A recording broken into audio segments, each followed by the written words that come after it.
செங்கல்பட்டு மாவட்டம் மதுராந்தகம் அருகே இரவில் இருசக்கர வாகனத்தில் அழைத்துச் சென்று ஒருவரை கழுத்தறுத்து கொன்ற நபரை போலீசார் கைது செய்தனர். செய்யூர் அடுத்த அம்மனூர் கிராமத்தைச் சேர்ந்த சுபாஷ் என்பவர் இரவு தனது வீட்டு வாசலில் தூங்கிக் கொண்டிருந்தார்.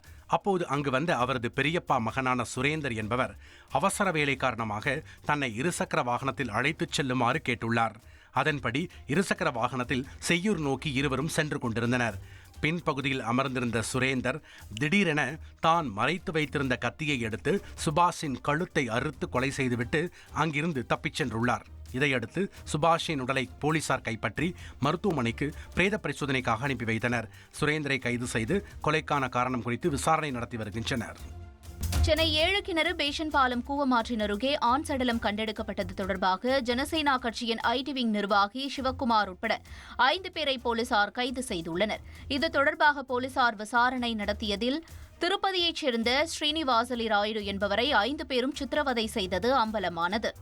மேலும் இறந்த ஸ்ரீனிவாசலி ராயுடு தங்களிடம் பணியாற்றிவிட்டு எதிர்த்தரப்பைச் சேர்ந்தவர்களிடம் பணம் வாங்கிக் கொண்டு தங்களுக்கு துரோகம் இழைத்ததால் குடோனில் கட்டி வைத்து அடித்ததாகவும் இதனால் ஸ்ரீனிவாசலி தற்கொலை செய்து கொண்டதாகவும் கைதானவர்கள் வாக்குமூலம் அளித்துள்ளதாக போலீசார் தெரிவித்துள்ளனர்.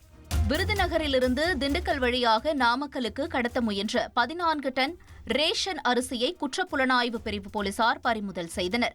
திண்டுக்கல் பேருந்து நிலையம் அருகே ரேஷன் அரிசி கடத்தப்படுவதாக தகவல் கசிந்த நிலையில் குற்றப்புலனாய்வு பிரிவு போலீசார் சோதனையில் ஈடுபட்டனர். அப்போது நிலக்கோட்டை 4 வழிச்சாலை சுங்கச்சாவடி வழியே வந்த லாரியை சோதனை செய்ததில் 14,000 கிலோ ரேஷன் அரிசி கடத்தப்பட்டது தெரியவந்தது.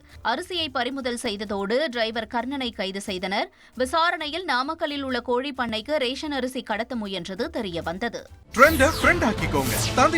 சப்ஸ்கிரைபர்ஸ் அண்ட் ஃபாலோவர்ஸ் குடும்பத்துல நீங்களும் இணையுங்க.